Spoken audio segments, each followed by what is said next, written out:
Fala galerinha, tudo bem? Prof. Edu Zenon aqui e como toda terça-feira, hoje tem aula e a gente vai falar sobre um tema que é super atual e muito importante acima de qualquer coisa, né?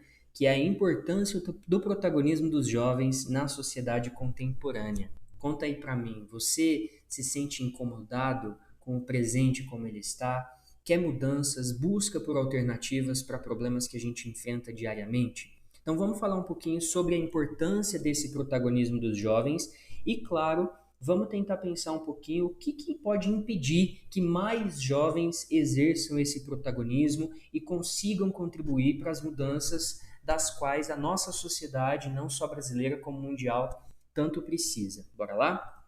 Bom, eu vou trazer algumas ideias bem rápidas que eu trouxe de referências de alguns sites. Todos os links dos sites de onde eu tirei essas informações estão na descrição do vídeo, tá? E claro, comente aqui o que você acha dessa discussão, como que você escreveria uma redação sobre esses temas, sobre esse tema, que ideias você trabalharia e traria na sua redação.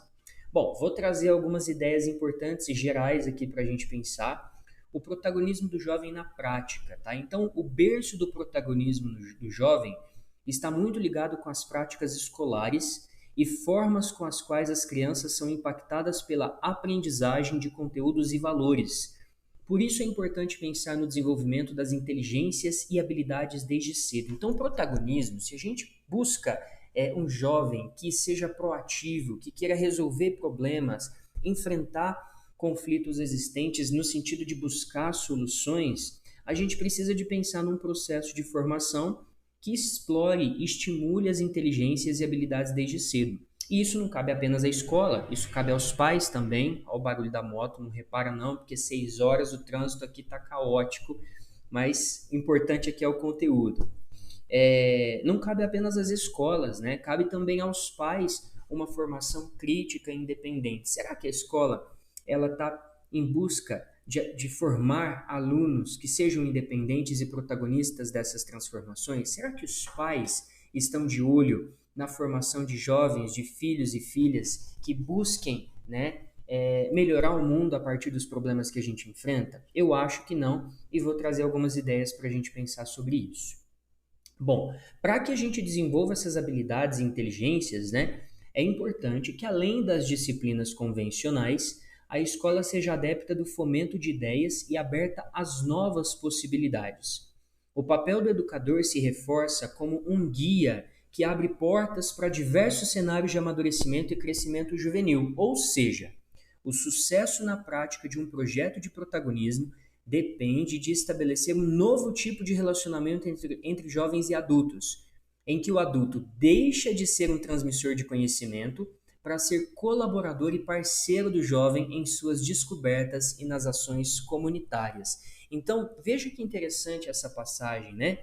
O adulto deixa de ser um transmissor de conhecimento para ser colaborador e parceiro do jovem em suas descobertas. Isso me lembra do livro Pequeno Príncipe, quando o aviador, o piloto, ele vai contar uma história, ou ele lembra dessa história, quando ele era criança, e ele vai mostrar um desenho que ele fez, e ele vai mostrar esse desenho para os adultos. E quando ele fez o desenho, era uma cobra que havia engolido um elefante, mas os adultos apenas veem um chapéu. Fala, isso aqui é um chapéu, tá lindo, ok, né? E na verdade tem todo um processo de criatividade, o que está por trás do desenho, que os adultos não estavam prontos para enxergarem e olharem. Então é interessante que esse processo de rever as relações que se tem com as crianças e jovens é um caminho importante, mas a gente vai ver que existem obstáculos que impedem que mais jovens contribuam para as mudanças tão importantes que esse mundo precisa. Bom, o aluno então ele deve ser visto como fonte de iniciativa, liberdade e compromisso. Por isso, é essencial estimular os jovens a tomarem a frente dos processos e, ao mesmo tempo, vivenciarem possibilidades de escolha e de responsabilidades. Como é que a gente trabalha, né, com essas possibilidades de escolhas e de responsabilidades? Bom, antes de a gente falar das possibilidades, vamos tentar problematizar um pouquinho. Não sei se vocês já ouviram falar sobre o termo pais helicóptero. Eu tirei essa reportagem do portal El País Brasil e acho que esse é um obstáculo muito grande enfrentado em relação à formação das crianças e jovens atualmente. Só para entender, eu não vou ficar lendo aqui todo o texto. Pais helicópteros são aqueles que sempre estão de olho em seus filhos, que super protegem, que não estão aptos a deixarem-nos vivenciar frustrações, momentos de aprendizado, a enfrentarem obstáculos por eles mesmos que possam ser enfrentados. São normalmente pais que super protegem, que eu brinco que encapsulam os filhos em uma bolha que acaba os privando de enxergar o mundo como ele realmente é. E qual que é o grande efeito de pais helicópteros, né? Criam filhos incapazes e dependentes. Então, dificilmente essas crianças vão conseguir resolver conflitos e lidar com situações adversas por elas mesmas. Elas vão depender muito dos pais para resolverem essas questões e isso tem nada a ver, totalmente contrário à ideia de protagonismo e de transformações sociais. O que os pais deveriam ou devem fazer, né? Ser sensíveis às necessidades dos filhos, reconhecendo as capacidades na hora de encarar situações distintas, orientar a criança sem interferir na solução do problema para que ela consiga o objetivo a que se propõe. Os pais devem não limitar as possibilidades e oportunidades das crianças, ajudar os filhos a controlarem as emoções, conversando sobre o modo de entendimento desses sentimentos, né, e explicando que os comportamentos podem resultar em certas emoções, e também podem ajudar os filhos a identificarem estratégias de confrontação positivas, como respirar fundo, ouvir música, colorir ou se retirar para um lugar tranquilo. Conta aí pra gente. Na sua casa é assim que funciona? Existe esse diálogo? Existe o aprendizado? Existe o estímulo ao enfrentamento de situações adversas? Em muitas casas isso não acontece e claro que isso é um grande obstáculo se a gente quer cada vez mais jovens críticos, com senso crítico e com proatividade para mudarem não só as próprias histórias, como a história do entorno deles, certo? Outro texto que eu acho muito interessante, que eu vou só passar sobre algumas ideias, vou repetir, eu vou deixar o link com as informações completas na descrição do vídeo, é de um professor, né, um matemático, Islam Khan, que fala que a escola tradicional não responde ao funcionamento do cérebro, né? E aí ele explica que as nossas redes neurais, elas funcionam com a associação de ideias e não com temas estanques. E o que a escola mais faz é trazer temas estanques de forma fragmentada. Eu tenho que cumprir com o cronograma. Se na semana que vem eu não começar o capítulo novo, eu não vou conseguir terminar o conteúdo do bimestre. E ele faz um relato interessante de que ele notou e percebeu e começou a executar esse processo de aprendizagem diferente com a prima dele.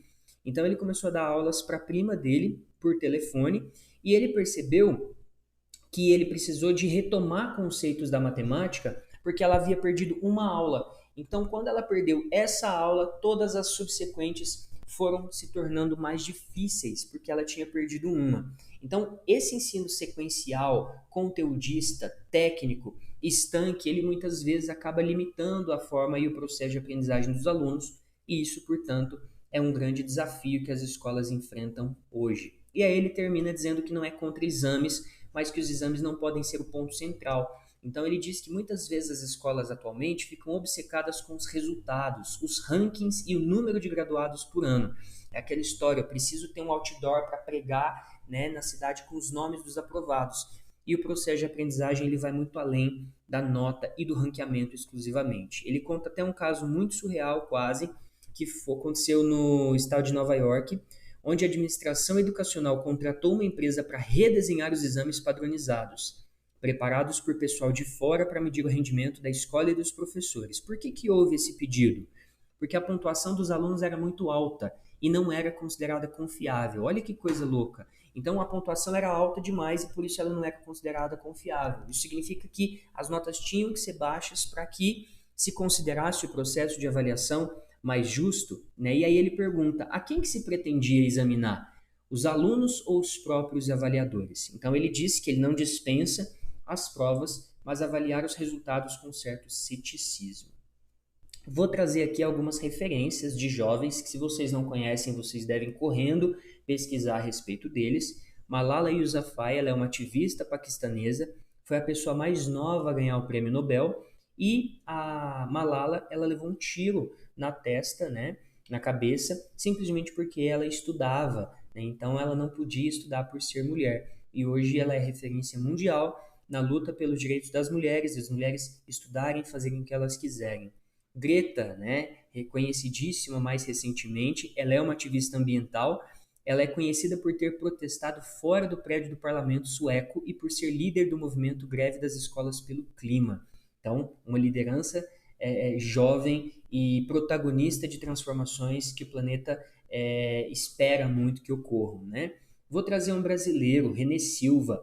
O René Silva é criador de um jornal comunitário, né? E ele criou esse jornal quando era criança e se tornou uma das pessoas mais influentes no mundo e inspira um movimento, um novo movimento do jornalismo local. A gente também pode noticiar os fatos e os acontecimentos que acontecem no nosso entorno, certo? Fiz uma pequena apresentação muito rápida aqui para vocês, para a gente não ficar com aquela aula imensa. E agora, como sempre, vamos pensar num projeto de texto em que a gente fale sobre a importância do protagonismo dos jovens para transformações sociais. A gente poderia, por exemplo, começar a redação trazendo alguns exemplos desses jovens protagonistas, né? A Greta, a Malala, o próprio René Silva, para chegar na temática de que esse protagonismo é fundamental para as transformações sociais. E aí a gente poderia colocar como tese que para que essas transformações e para que esse protagonismo juvenil seja ainda mais constante, devem ser repensadas a relação dos pais com os filhos e o sistema de ensino atual. Ou seja, eu estou falando da importância do protagonismo, mas ao mesmo tempo dizendo que para que ele se torne ainda mais amplo, são necessárias análises e é necessário repensar o relacionamento de muitos pais com os filhos e do sistema de ensino atual. E, portanto, teríamos aí o esquema já do argumento 1 e do argumento 2. Sempre repito, quer aulas básicas sobre a estrutura da redação? Temos vídeo aqui no canal, né? Desde a estrutura da redação, a linguagem, a introdução, o que é tese, como organizar os argumentos, a função da conclusão, tá tudo nas aulas anteriores, corra lá que você vai ter essa base legal para escrever o texto. Então a gente poderia, num primeiro parágrafo de argumentação, por exemplo, trazer a contextualização da importância, né, do relacionamento dos familiares com os filhos, aqui ficou sobrando um O, então contextualizar o relacionamento dos familiares com os filhos como um importante caminho para a independência e protagonismo. Todavia, muitos pais superprotegem os filhos ou não se abrem ao diálogo, o que pode gerar jovens inseguros ou acomodados a uma zona de conforto. Então a gente fala da importância dessa relação dos pais com os filhos, mas fala dessa superproteção e muitas vezes desse impedimento de que os filhos saiam dessa zona de conforto. Podemos complementar que além dessa questão da relação dos pais, é também na escola que se ampliam as possibilidades de jovens serem os donos das próprias histórias. Então a Malala é um exemplo.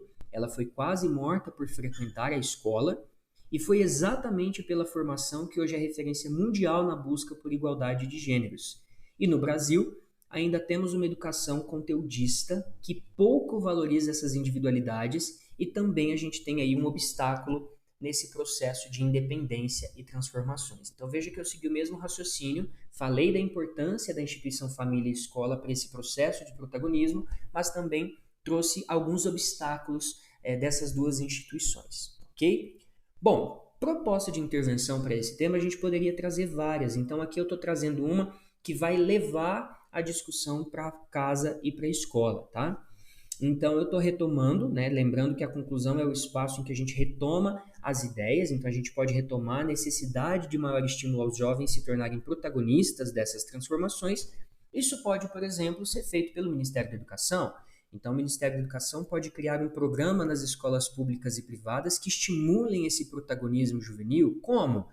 Por meio de debates, por exemplo, criação de projetos que os próprios jovens façam sobre problemas sociais e como esses problemas possam ser enfrentados, né? Para que, além de se estimular a proatividade desses jovens, eles mesmos percebam que essas ações vão repercutir mudanças na sociedade e surjam cada vez mais Malalas, Gretas e Renés. Então aqui eu estou dando um aperitivo, lembrando que a proposta de intervenção, para que ela valha 200 pontos, ela tem que ter agente, ação, meio e efeito, e eu preciso de detalhar um desses elementos, certo? É claro que a gente poderia voltar aqui nesse processo, incluindo a participação das famílias, trazer os pais para esses projetos que os jovens façam, podemos sugerir uma premiação para os projetos que sejam mais bem votados, enfim, a gente pode explorar mais esse processo. Mas vejam que a gente tem um projeto de texto aqui que é bem rápido, mas que amarra todas as ideias para a gente discutir a importância desse protagonismo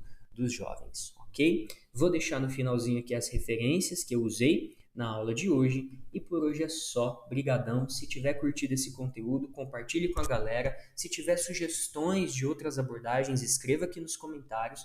Se tiver lá com a gente na plataforma Pontue, a gente vai subir esse tema também, essa proposta, para vocês escreverem e a gente corrigir. Fechou? Um grande abraço. Tchau, tchau.